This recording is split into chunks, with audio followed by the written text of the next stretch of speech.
Welcome back to another episode of the Pandemic Job Hunt. This podcast aims to break down key techniques and to uncover the industry secrets to help you stand out in getting a job during this once-in-a-lifetime pandemic we are living in. And I am your host, Andrew Barry.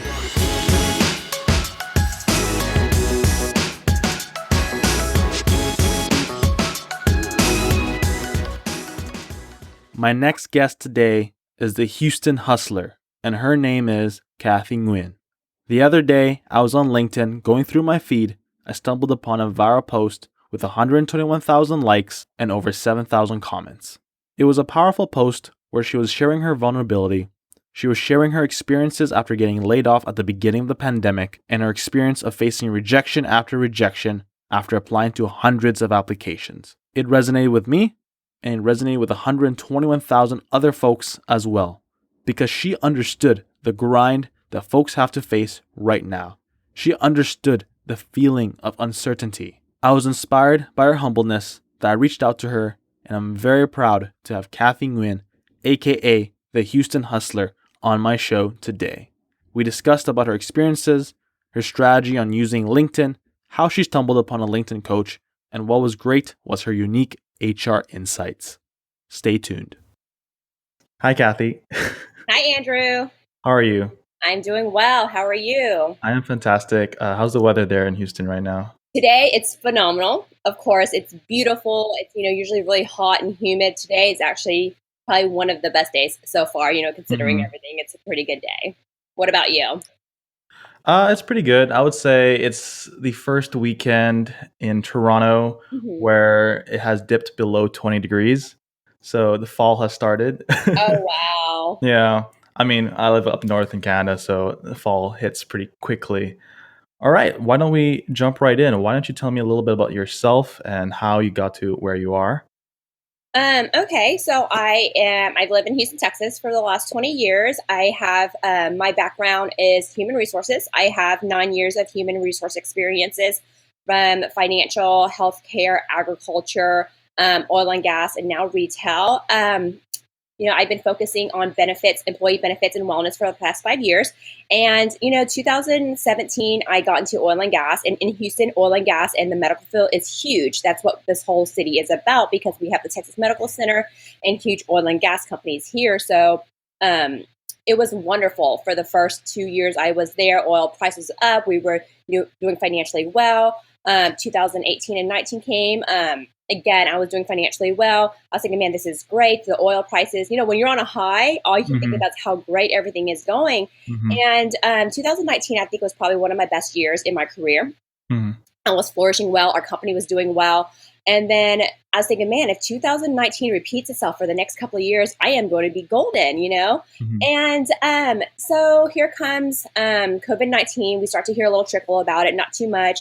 And then we're kind of looking out for it. Then there's the price war with like Russia and Saudi Arabia. And we're just thinking about, they're like, okay, how is this going to affect our oil and gas prices? And then so February comes around, we're seeing a little bit of dip in gas prices. March, we see another little dip. And then we're starting to worry a little bit, because with the COVID and the oil prices, our economy is starting to slow down a little bit. And for our company to survive or make a profit, our gas prices has to be, or oil prices has to be $40 a barrel or more. It starts getting to like 40 and then 38 and 39. By April, it went into the negatives. Our company is a private company, so we thought we would be okay because we don't have 500 people. We've only had one layoff in the 40 years that we've been involved as a company. So I'm thinking, okay, we're going to be okay. We're going to be okay. We held out to the end of April, and then that's when all the layoffs started happening. We had 11% of our workforce get laid off, from anywhere from people in the oil field all the way up to people who are geologists who've been there for 5 years, 10 years, 7 years, 20 years, up to the new people who've been there for a year. So, here I am now. I was 4 months off of into unemployment in the middle of a pandemic. I've been applying for jobs left and right every day. Looking for a new job was a full-time job itself. Yeah. I woke up every morning, got on the internet. You can only look for so many jobs at so often for so long, And it just took me to a really dark place, because I had the best year of my life. And then here I am. Oh my gosh, what am I going to do? I don't have a job anymore. And in normal circumstances, I would have no problems finding a job, but here I am Hmm. competing with hundreds, even thousands of people for the same job. Did you find, because you said you got laid out around April? End of Am I April. correct? Did you find that within the first couple of months since April, job posting was quite limited? Since at least for me personally, I found out that most companies had hiring freezes. They were not looking for anybody.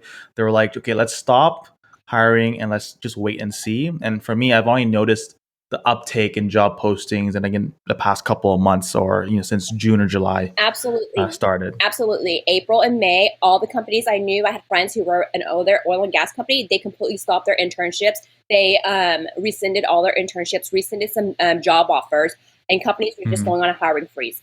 It's completely, because Hmm. before there was companies who were hiring. I even talked to my friends. They're like, no, we put that position on freeze because we don't know what's happening with oil and gas, with COVID. We don't know how the economy is going. So yes, for April and May, it was almost impossible to find anything. It was very, very limited. And I would have alerts set up on Indeed and LinkedIn. I Hmm. wouldn't be getting any.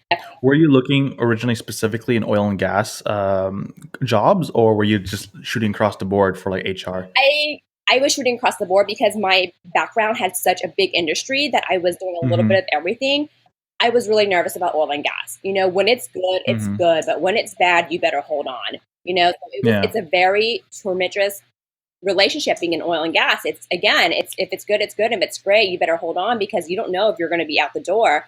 And there's a lot of companies, it's all about cost. Sometimes loyalty doesn't mean anything when it's all about the bottom dollar. So Hmm. yeah, so I was really nervous. I spoke to agencies and recruiters and like, do you want to do oil and gas? I was like, it's not my first choice. I would love to get back in oil and gas, but I'm open to every industry.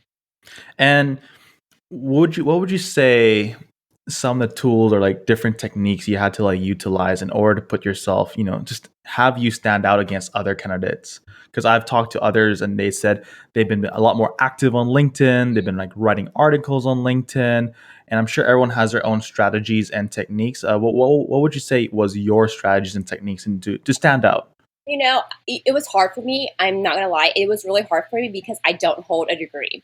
So that was another battle that I Hmm. had to fight, and I had to work harder and hustle harder and convince people that I was worth Hmm. taking a chance on because I don't hold an undergraduate degree. And that was like one of the requirements of Hmm. almost every single job that I applied for. An undergraduate Hmm. degree was required or preferred, but they required it. So what I Hmm. did was I actually met someone who was a LinkedIn coach. So she looked over my LinkedIn profile. She's also Hmm. owns her own recruiting company, and she told me how to change my profile. She's like, your profile says nothing about who you are, what you want to do. She's like, you need to change your headline to make it catch. And so she showed me the recruiter website. She's like, this is the first thing I see. I see nothing about your contact information, nothing about your skills. It's just a little bit about, who you are, because I want to see skills. Because at this moment, recruiters are looking for keywords. So she had me change up my profile, change Hmm. up my tagline to make sure I had the keywords in there. Because when recruiters search on LinkedIn, they're typing in keywords, and that's what pops up people's Hmm. profiles. And I had another HR professional look over my resume. She had me change my format a little bit to make sure I included not only things I did, but also accomplishments. And that's a big thing. Just making sure that Hmm. you go over job description, kind of tailor your resume towards that job description, and make sure you list your key accomplishments, especially when it deals with that particular job. And she said it was okay to have multiple Hmm. resumes, do multiple resumes based Oh, on the for job sure. that you want, tailor each one to that specific job. And, one of the things I did was in my job search, not only to change my resume and my LinkedIn, but I also made sure when I found a job on Indeed or LinkedIn, I looked at the job. Then I went directly to the company website, kind of read more about the job. Then I applied Hmm. for the job. Then I went back on LinkedIn, looked at who worked at that company, and tried to connect with how many people I could Hmm. within that company, especially in the HR department, hiring department. And if I was, say, in a different Hmm. department, connect with someone in that department as well. So I was trying to get my Hmm. name on someone's mind. So when you were reaching out, let's break it down first. I want to ask a little bit about like when you were reaching out to other people on LinkedIn. Did you reach out specifically to, for example, that company's recruiter or someone in the HR department? What was your strategy in terms of who to reach out? Like, how did you pinpoint the person? Absolutely. Definitely the recruiter. I would type in the company's name. I would type in recruiter. If they had multiple recruiters, because some recruiters work on certain departments, I reach out to every single recruiter, also the HR director or the Mm-hmm. recruiting manager. I try to hit as many Mm-hmm. people as in HR as possible. Mm-hmm. So you hit more than one person in one company, not just one Absolutely. person. Okay. Absolutely. I did the directors. I did, the higher management, like the HR director or talent Mm-hmm. management director, as well as the recruiter. So once you've reached out to them, what would you ask them? Would you ask for like their story, how they got to their position, or you were direct, like, okay, I'm actually looking for a job in X, Y, and Z? I was actually very direct with them. I sent them an Mm-hmm. email. I was like, "Hi, my name is Cathy Nguyen. I just wanted to reach out to you. I saw that your job was having this position open. I wanted to be able to, touch base with you and let you know that I applied for my job. Just kind of describe my experience a little bit, just so they have a soft Mm-hmm. introduction of who I am before they got to my resume. Sometimes Mm-hmm. I would get a reply of a thank you. Sometimes I wouldn't get nothing, but I just wanted to make it sure that Mm-hmm. I was out there because sometimes when you Mm-hmm. apply through the third party websites like Indeed, I feel like It's quite difficult. exactly, and it kind of gets lost in the mail. Yeah, I mean, yeah, you're easily to be dismissed. You're just a name on like behind the computer. You don't have that personal touch. It's very interesting because like I know like a lot of my friends and a lot of people I've talked to about like reaching out to people on LinkedIn. I find it very interesting in terms of, like some people would say you should be very direct in terms of like asking what you want and who you want in terms of the connection. And some people would talk about be like, okay, why don't you ask them for like a coffee chat or a virtual coffee chat and like kind of like ask the other person in terms of like their story into how they got into the position they are in, so you can have like this informal interview as well as to just get to know each other on a personal level. So it's very interesting that for you went on a very direct approach into, I want this X, Y, and Z, this is my background, this is my skills, how can you help me, type of approach. Absolutely. Like I am very direct. I Hmm. myself am very direct. And, to me, I don't like to be like, hey, let's slowly step into this. I'm going to go for it. I'm going to ask. I'm going to shoot for the stars. If it doesn't work, Hmm. it doesn't work. But that's just my Hmm. approach. That's how I've always been. I've been very direct. And Hmm. and I just want to know, yes, no, maybe, do I have a chance? Just, again, just very direct because that's just my personality. And we're in a time where there's 100 of people that's going to be asking them the Yeah. same question. So I just want to make sure that they're not going to get bored with, hey, how did you get here? And let me, I just want Hmm. them to know I want to talk to you based on business and business Hmm. 100%. And you say like this give you more opportunities in terms of people actually responding back, this direct approach. Yes, because they know that I'm contacting just for that job and Hmm. that job only versus, hey, let's sit down and have an interview and blah, blah, blah, Hmm. because I know they're busy. I know in the HR part, you Hmm. are busy. So let's go to the point, the part where you talked about you had like a LinkedIn coach or a Mhm. recruitment coach. How did you find yourself in the services of a LinkedIn coach? Like, when did you decide, okay, let me actually get help from these professionals? There was another global HR manager on LinkedIn offering her services. Hmm. I was connected to her. She's like, hey, I know everyone's going through a difficult time. If you want me to review your resume for free, please send Hmm. your resume over and I will give you my feedback. I did that. She got back to me within a couple of days, Hmm. gave me her reviews and her thoughts. So I went back and adjusted my resume based on her critiques. And I was working, well, I Hmm. still am, working part time at Lifetime Fitness, which is a gym. And one of our members, who happens to be a recruiter, is there every day. Hmm. And we became friendly. And then we talked about, what do you do now? And she's like, I've always watched you. And I always knew that you did something else Hmm. besides being a bartender because of your personality, you're very people service. Because I knew there was something else about you. Hmm. And then I told her my whole story about being laid off and how I was in human Hmm. resources. She goes, I can tell by your personality. And she was telling me she had her LinkedIn up and we were talking about, she's like, I'm a LinkedIn coach, right? I'm like, no. So we just sat down and talked about, she pulled up my LinkedIn and just gave me pointers on that, on what to change and what to improve. So it just That's was amazing. a chance meeting, just a chance meeting. Yeah. That I just talked to one of our members who's there every day, chit chat. And, Hmm. we were just BSing. And she's like, this is Hmm. what I do for a living. How can I help you? So chance meeting. It comes to mind like there's always a chance to network. There's always a chance, an opportunity to get to know someone, see what their life story is, and really make a connection. No matter if you're just in the office, through LinkedIn, at the gym, or anywhere you could. And like this reminds me of a conversation I had the other day with a man. He said, if you don't know where to look into your hobby networks. And this is a man who has a extensive hobbies in terms of photography. He also is a big soccer fan, so he goes to the local bars and local clubs where they can watch soccer together. And he, Mhm. in those communities, he networks quite aggressively. Plus the fact that there is the common, I guess, interest in whatever hobby you are in, you are able to connect with the other person much easier. And I think it comes to show that, yeah, if you have an opportunity to make a connection, and go for it. Absolutely. I stand behind that 1,000% because while I was laid off, I was able to work part time. I started walking dogs part time and I also bartended part times. I've been doing that for 20 years, even while I had a corporate job. And people are like, why do you bartend if you have a corporate job? Networking, 100% networking. Some of the people that I meet behind the bar, I would have never met in other circumstances. They would come to the bar, I would meet them, chit chat, and I become to Hmm. know them. Especially at Lifetime Fitness, we had a bar at a gym, so people would go work out, sit and chit chat, and I became Mm. to get to know them after their workouts. And that was one thing. And I also do triathlons on Hmm. my free times. So a lot of people I met through triathlons and cycling all are professionals. They have a Hmm. professional life out of this, and one of them happens to be a HR manager, a director, and also an HR professor at the university. So, we had a lot of connections. And so we were able to connect on our hobby level as well as the professional levels. He was able to give me connections with other people and help me network with other people through his network as well. That's amazing. And also, I think the fact that you worked on these service jobs allowed you to interact with like a plethora of people and interact with all kinds of, walks from life. And also, I guess that really helps with the soft skills in the HR role you're probably in and just in the corporate life in general.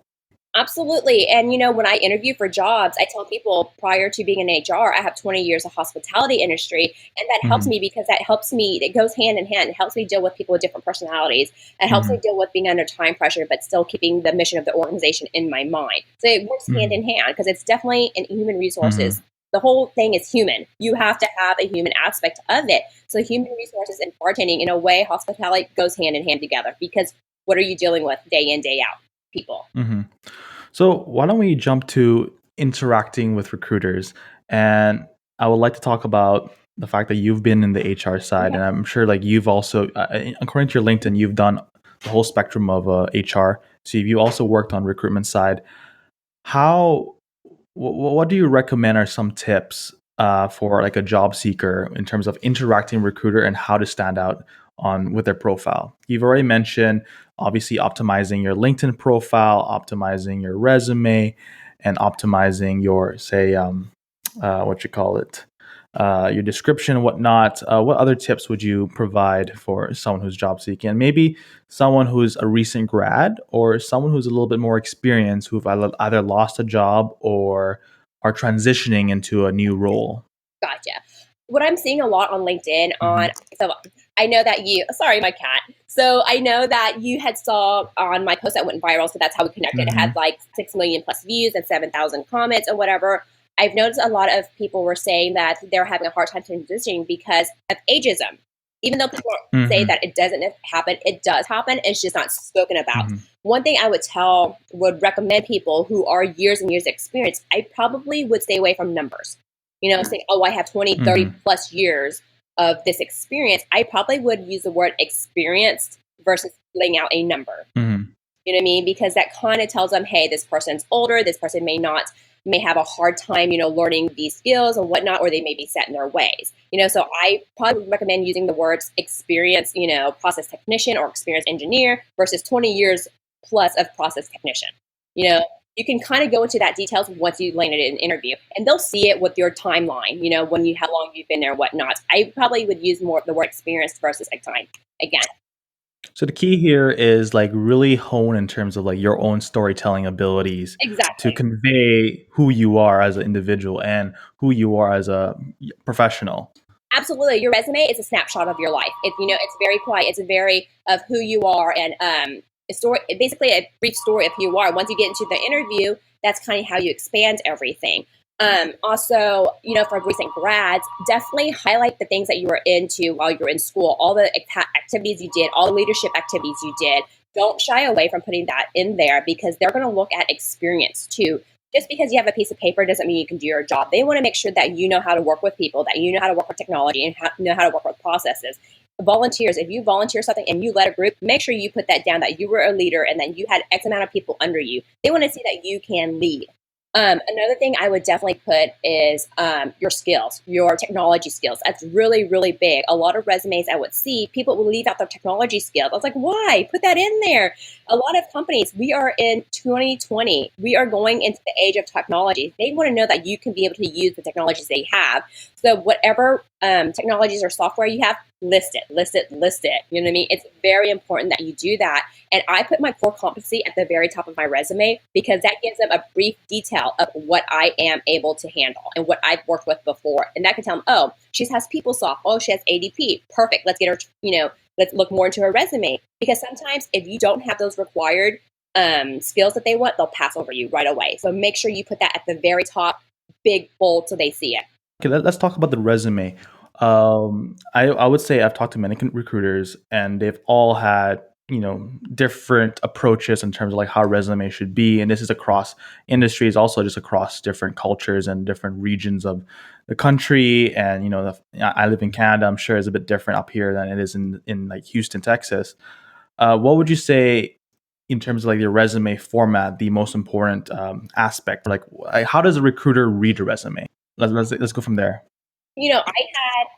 I had my resume on one page. I wanted to condense everything in one page, but I also have 9 years of experience. So trying to squeeze it into one page is really hard because I had to determine what was important to me or what was important to the company that I was applying for. So I had to take a lot of them out. I did it. It was like a real simple format. And every recruiter I sent it to, even agency, was like, hey, do you have a timeline one where you have, because it was like here's my jobs and here are all my duties. It was in 2 different boxes. And they're like, hey, do you have a traditional resume? So every company I sent that to was like, can you send us a different time format? So that one didn't work because I wanted it to be a new concept and it didn't take on very well. So they want to see exactly what I did for every job, for how long, and and what I did versus what I did overall in my whole 9 years of my career.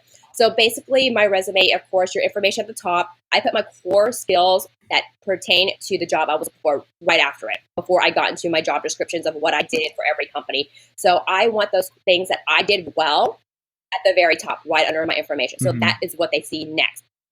So your contact, then your core skills that you're proud of, then the job descriptions. And all my jobs, stuff like that. So that way, as soon as they see it, they see that I had the skills that fit with a job that they're looking for, like certain processes that I've done. If I've done multi-state, if I've done benefits, recruiting, all that stuff is at the very top before I get to the details. Did you ever put your resume run through like an ATS system? And I'm sure that's what is it called? Like the ATS system? Yeah. Did you ever like run that through an ATS system to see if it like picked up everything correctly? Does that matter, you would say, or it doesn't really matter when you're like directly giving a resume to someone in person? I kind of hate those systems in a way because it picks up only certain things. And sometimes I have to go back and make corrections of it because my friend and I were talking about those resume parsers. They pick up certain things, I have to go back and correct it. But it does save you some time. It's a love and hate relationship. It doesn't pick it up 100% all the way. I'd probably say about 75%. It works. You know what I mean? Yeah. Yeah, because I've talked to some recruiters that are saying like, you should definitely optimize for the ATS system because it's a way to filter out candidates. Absolutely. And it's recruiters are in general very busy. I'm sure like right now they're the most busiest professionals in the industry because everyone is looking for a job, and all these different systems it's just a symptom, the fact that the systems are overloaded. That's why you really want to find a way to optimize. And really, I guess now everyone's literally focusing on how to get a job, how to optimize for that. Yeah, I would definitely say when you're working on your resume for that particular job, number one thing, go to the company, read the job description, pull stuff from the job description that pertains to you, put it in your resume because that's going to match. And like, oh, they've done this before, they've done that. That's going to match. That's what they want to look for too. If you've done this and you've done that, and it matches. Definitely read the job description and tailor your resume to that job. And again, you might have 10 resumes out there, but it's okay. 10 different resumes for that job, for different jobs is perfectly normal. It's what you have to do now. What would you say are some red flags when it comes to resume or comes to like a profile of a candidate when they're applying from a recruiter's point of view, when they're just like sifting through like all the applicants? Rambling on and on. Honestly, I think concise is the best. Being brief and to the point is what our people are looking for right now, especially like you said, recruiters are getting overloaded with resumes and they want to just look for keywords right now. They're looking for keywords. So don't just ramble on, oh, I did this. Throw in some numbers in there and your accomplishments, but just don't keep going and going and going. Just make it to the point and concise. It's like a PowerPoint presentation. You just want the brief information. Once you land an interview, that's when you expand on the details. Just make the point. Like, I'm very direct. It's basically being very direct on your resume. Now let's jump on the other side. As a candidate, when I'm looking for a job and I'm looking at these various companies and recruiters, what are red flags that I can pick up on the other side? Because I'm sure, at least from my experiences, some companies and some recruiters, they hold a lot of integrity. They have a very proper professional, I guess, process in terms of recruiting, and some companies maybe not so much. What would you say some red flags maybe when you were job searching in terms of like, this is a company I don't really want to work for. Like I feel like they won't treat me properly versus a company that's very professional. Gotcha.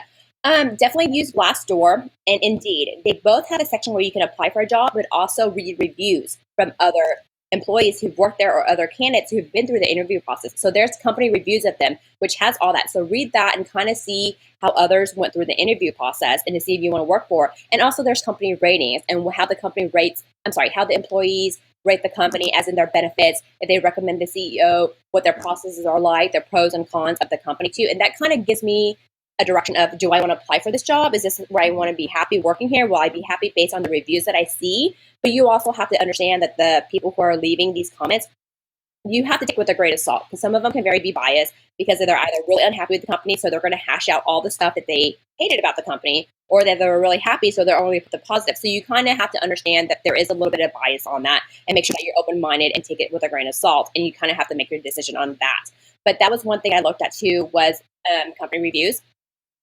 As well as what people said about their benefits and about their CEO, what they didn't like, what they did not like. Also, I applied to hundreds of jobs. I got 100 of rejections. Some of them give you the automatic rejection, but when I was able to get a real response for a person, I sent them back an email and asked them for feedback. Asked them why my resume wasn't chosen. Why did I not get moved to the second round of interviews? Sometimes I got a response, sometimes I didn't. Most of the times it was my salary was too much, or I didn't speak Spanish, or I just didn't have one key skill that they thought was very needed for this position. Yeah, I think it's always very nice when the recruiter or the hiring manager comes back to you and give you actual constructive feedback in terms of like their own reasoning and process of like rejecting you. I think I know it's very busy from a recruiter's point of view, but I think more recruiters should do that because it really encourages the people, and especially the job applicant, that, oh, we thought about you, we actually processed you, and you're not just like an automatic rejection. Yeah. But definitely harder now because there's an overload of applicants across all the systems. So what would you say is some things and some hiring and job hunting things that are specific to the HR industry versus say like the technology industry? Like what's something unique about HR in general, that how, for example, an aspiring HR professional wants to break into the field? Like what do you have to make it easier for you to enter put your foot in the door? Honestly, HR is a really hard field to break into. One, you probably have to know someone in the company, and when I started the career in HR, I was working at a dental office and I was doing bartending and waitressing on the side, just to make ends meet. No one gave me a chance. It was really hard because I was still going to school at that time. I had zero experience in HR, but I had customer service experience, hospitality experience. So I leaned heavily on my customer service because that's what HR is, customer service. Your customers are your employees. So I leaned heavily on that. I actually took a super entry-level HR assistant job. It was basically an HR file clerk, but I wanted to be in HR so bad that I took this super entry-level job. I was making about $30,000 a year taking that job. So I took a huge pay cut because I didn't make much at the office before. So I started this job out at making, I think, $14.50 an hour. Entry level, just because I wanted to get that job so bad. I worked longer hours. It was longer hours and longer commute and smaller pay, but I took it. Within a year, my supervisor were amazing. Like, they took me under their wings. I just asked questions. I was like, you know what? I'm going to be the best that I can at whatever they toss me. And I just encouraged myself to go up to my leaders and tell them I want more. I want more. I can only do this job that I was assigned for so long. I've outgrown it. please just teach me more. And it was just eager of learning and going to my supervisor and wanting to know more. And they totally understood that. They saw my hunger. They saw that how much I wanted to be involved in HR, and they gave me the opportunity to assist them with a bunch of different HR roles and aspects. So that way I was able to grow as an HR professional. And they were completely on board with that and loved the fact that I wanted to learn more. So my thing is just getting your foot in the door some way, somehow, and just bust your butt, work hard, ask to learn, work with your supervisor to mentor you. And, to this day, I still talk to those supervisors and they are my HR mentor still. So it obviously is much easier once your foot is in the door. You can really showcase how you hustle, how resilient you are, and how much you want this particular role and this particular career path. Are there any other, would you say, like resources or educational like websites or maybe conferences that you follow, or stay in touch in terms of the latest HR technologies, news, and whatnot? Absolutely. There is a organization called SHRM. It's SHRM. It's a human resource management organization. It's free for certain parts, but you can sign up to be a membership, and it's they keep you updated. It's all about human resources in the United States, and it keeps you updated on the newest technologies, what's going on with the world, especially with the COVID stuff and the new laws. It just basically keeps you updated on that. In Houston, there's also HR Houston, which is an HR Houston. It's human resources for the city of Houston. It's just local professionals who gather. And again, it's just a small branch of SHRM. So I definitely keep up with those. I definitely keep up with my HR professional connections on LinkedIn as well on what's going on, because a lot of them are global leaders who have a lot of insight of what's going on globally versus, what's local. Okay, so it's also very important to join your local professional networks, is what you're saying.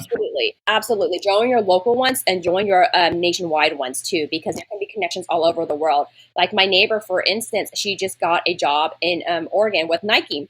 And I'm like, hey, keep me up to date if you find anything, in human resources in Nike. It's always good just to have connections anywhere. And, again, local and national, because even if you're not willing to relocate now, you never know, an opportunity might come up where it is a great time for you to relocate and you have a connection there. Okay, that's really amazing. I think this is a really good talk so far. I really enjoyed like your insights in terms of like how you got to your position HR and your tips and tricks for job hunting during this pandemic, which is what the topic of this podcast is all about. And towards the end of the podcast, I always give a minute to 30 seconds in terms of like my guests to talk about whatever's happening in their lives, words of encouragement, or anything they want to discuss about that's going on in their lives.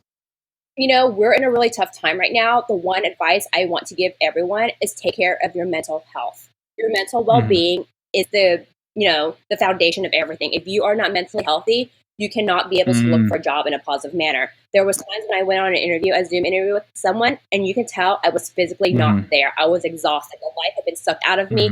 I've done so many interviews, and I was just repeating the same questions over and over. I was checked out mentally. Just make sure you take care of your mental health. Go on for a walk. Go do something you enjoy. Volunteer. Do something rewarding for yourself or somebody else. Take a break from the job search. It is daunting. It is depressing. It can get you to a place where you don't want to be. Take a break from it for 1 or 2 days. Refresh, recharge, go back at it again the next day. Just keep your mental health in check. There are national organizations that are out there to help you that are free. I've even posted it on my own personal LinkedIn to contact me and vent your frustrations if you want, because sometimes it's easier to talk to a stranger than someone you know, because there's zero bias there. It's just talk to someone if you need it. Don't hold it in. Call someone. Just keep your mental health in check and well-being. All right. Thank you so much, Cathy. Absolutely. This is the end of the show. Thank you for tuning into the Pandemic Job Hunt podcast. As always, I would love to get feedback, so don't hesitate to get in touch through my Twitter @Andrew H. N. Berry or LinkedIn.